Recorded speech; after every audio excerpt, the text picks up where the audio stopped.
ميسيو حسام يقدم أسعار الدواجن اليوم الأحد 24/9/2023 في مصر. جملة وقطاعي حكمت محكمة الفراخ بهذه الأسعار. السلام عليكم ورحمة الله وبركاته. أهلا وسهلا بكم أصدقائي المتابعين للقناة. لو لسه بتشوف القناة لأول مرة فضلا وليس أمرا اعمل لايك للفيديو واعمل اشتراك للقناة عشان يوصلك كل جديد، ولا تنسوا الصلاة على سيدنا محمد صلى الله عليه وسلم، واشتراككم في القناة شرف لنا.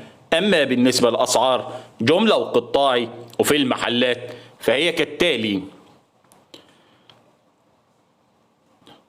سعر البط البلدي في المزرعة سجل 100 جنيه وفي المحلات 110 جنيه للكيلو.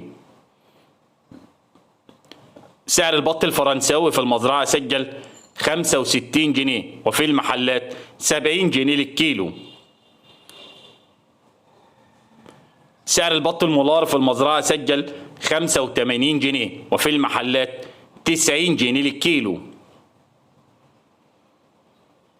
سعر البط المسكوفي في المزرعة سجل 95 جنيه وفي المحلات 105 جنيه للكيلو.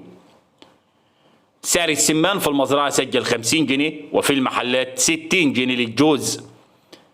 سعر الديك الرومي الأبيض في المزرعة سجل 100 جنيه وفي المحلات 110 جنيه للكيلو.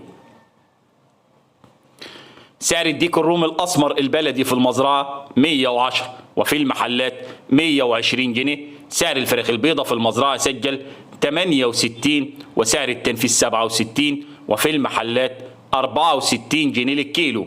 أما بالنسبة للفراخ الساسو في المزرعة فسجل أعلى سعر 86 وأقل سعر 85 وفي المحلات 95 جنيه.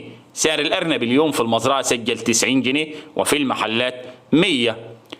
سعر الفراخ البلدي الحر 100 جنيه وفي المحلات 110. والسلام عليكم ورحمة الله وبركاته.